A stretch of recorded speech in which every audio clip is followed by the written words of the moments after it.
सुलह हुदैबिया एक ऐसा mind game जिससे रसूलुल्लाह सल्लल्लाहु अलैहि वसल्लम ने मक्का के मुशरिकीन को एक बड़ी शिकस्त दी और मुसलमानों को पूरी दुनिया के अंदर फैला दिया। लेकिन ये सुलह हुदैबिया क्या है, आइए जानते हैं। रसूलुल्लाह सल्लल्लाहु अलैहि वसल्लम ने 6 हिजरी 638 ईस्वी में एक ख्वाब देखा। आपने ख्वाब के अंदर देखा कि आप सल्लल्लाहु अलैहि वसल्लम अपने सहाबा के साथ में उम्रा अदा कर रहे हैं। चूँकि रसूलों का ख्वाब सच्चा होता है, इसलिए हुज़ूर सल्लल्लाहु अलैहि वसल्लम ने इस ख्वाब के बाद में अपने 1400 सहाबा को लेकर मक्के की तरफ सफ़र करना शुरू कर दिया। आप सल्लल्लाहु अलैहि वसल्लम का इस सफ़र का इरादा जो था वो सिर्फ़ और सिर्फ उम्रा अदा करना था, ना कि किसी तरह की जंग करना। लेकिन ये बात जैसे ही कुफ़ारे मक्का को मालूम हुई तो उन्होंने हज़रत खालिद इब्न वलीद, जो कि उस वक्त ईमान नहीं लाए थे, उनको हुक्म दिया कि तुम जाकर मोहम्मद सल्लल्लाहु अलैहि वसल्लम का रास्ता रोको और उनको मक्के के अंदर दाखिल होने से रोक दो। लिहाजा हज़रत खालिद इब्न वलीद रज़ियल्लाहु ताला अन्हु, जो कि उस वक्त ईमान नहीं लाए थे, इन्होंने हुज़ूर सल्लल्लाहु अलैहि वसल्लम को हुदैबिया के मकाम पर रोक लिया और हुज़ूर सल्लल्लाहु अलैहि वसल्लम ने हुदैबिया ही के मकाम पर अपना पड़ाव डाल दिया। इसके बाद रसूलुल्लाह सल्लल्लाहु अलैहि वसल्लम ने हज़रत उस्मान रज़ियल्लाहु ताला अन्हु को मक्के में भेजा ताकि वो कुरैश वालों से बात करें कि हम सिर्फ़ और सिर्फ उम्रा अदा करने के लिए आए हैं, ना कि किसी तरह की जंग करने के लिए। लिहाजा जैसे ही हज़रत उस्मान रज़ियल्लाहु ताला अन्हु मक्के के अंदर दाखिल हुए तो उनको कुरैश वालों ने अपने पास ही रोक लिया। इससे सारे सहाबा को ये लगा कि हज़रत उस्मान रज़ियल्लाहु ताला अन्हु को कत्ल कर दिया गया है। लिहाजा सारे सहाबा ने हुज़ूर सल्लल्लाहु अलैहि वसल्लम के हाथों पर बैत की। इसको बैत रिज़वान कहा जाता है।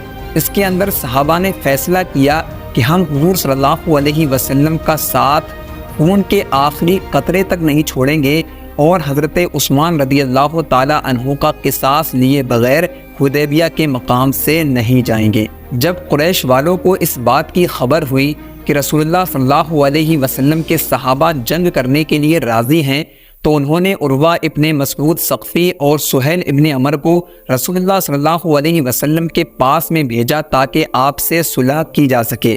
आप सल्लल्लाहु अलैहि वसल्लम सुलह करने पर राज़ी हो जाते हैं और इन 4 शर्तों पर सुलह की जाती है। सुलह की पहली शर्त ये थी कि अगर कोई शख्स मुसलमान होकर मक्के से मदीने जाता है तो फिर उसको मक्के के अंदर वापस किया जाएगा, लेकिन अगर कोई शख्स मदीने से मुर्तद होकर मक्के की तरफ आता है तो फिर उसको मक्के से वापस नहीं किया जाएगा। दूसरी शर्त ये थी कि मुसलमान इस साल बग़ैर उम्रा करे यहाँ से चले जाएंगे और आइंदा साल सिर्फ 3 दिन के लिए आएंगे, उम्रा अदा करेंगे और अपने साथ किसी भी तरह का हथियार नहीं लाएंगे। तीसरी शर्त ये थी कि हर कबीले को आज़ादी होगी, चाहे वो मुसलमानों का साथ दे या फिर कुरैश का साथ दे। इसके अलावा चौथी शर्त ये रखी गई थी कि मुसलमानों के बीच में और कुरैश के बीच में आइंदा 10 साल तक किसी भी तरह की जंग नहीं होगी। ये शर्तें लगाकर कुरैश वाले समझ रहे थे कि हमने रसूलुल्लाह सल्लल्लाहु अलैहि वसल्लम को एक बड़ी शिकस्त दे दी है, लेकिन आने वाले टाइम में यही शर्तें उनके गले की हड्डी बन जाती हैं। वो इस तरीके से कि एक सहाबी रसूल जिनका नाम हज़रत अबू बसीर है, ये सहाबी रसूल मक्का से मदीने जाते हैं मुसलमान होकर और आप सल्लल्लाहु अलैहि वसल्लम से पनाह मांगते हैं। लेकिन चूँकि शर्त ये थी कि अगर कोई शख्स मक्का से मदीना जाता है मुसलमान होकर तो उसको मक्के के अंदर वापस किया जाएगा, तो लिहाजा कुरैश के कुछ लोग इनको वापस लेने के लिए आ जाते हैं और आप सल्लल्लाहु अलैहि वसल्लम इनको शर्त के मुताबिक वापस भी कर देते हैं। लेकिन रास्ते में हज़रत अबू बसीर उन कुरैश वालों को कत्ल कर देते हैं और रेड सी के पास में जाकर रहने लगते हैं। इसी तरीके से मक्का के अंदर वो लोग जो कि मुसलमान हो गए थे, वो लोग मक्का से भागते हैं और रेड सी के पास में जाकर हज़रत अबू बसीर के साथ में रहने लगते हैं।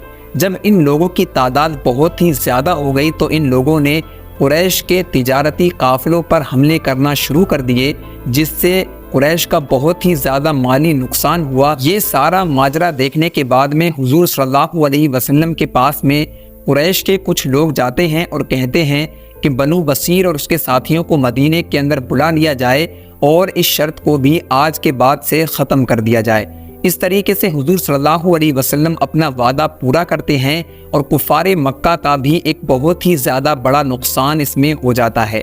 لیکن کفار مکہ ایک اور شرط کو توڑ دیتے ہیں، وہ اس طریقے سے کہ دو قبیلے تھے، ایک کا نام تھا بنو بکر اور ایک کا نام تھا بنو خزاعہ۔ بنو خزاعہ کا قبیلہ حضور صلی اللہ علیہ وسلم کا ساتھ دیتا ہے اور بنو بکر کا قبیلہ قریش کا ساتھ دیتا ہے، لیکن بنو خزاعہ اور بنو بکر کے اندر پہلے سے ہی ایک بہت ہی زیادہ بڑی دشمنی تھی، لہذا بنو بکر کا جو قبیلہ ہے یہ موقع پاتے ہی قریش کے ساتھ میں مل کر بنو خزاعہ کے اوپر حملہ کر دیتا ہے۔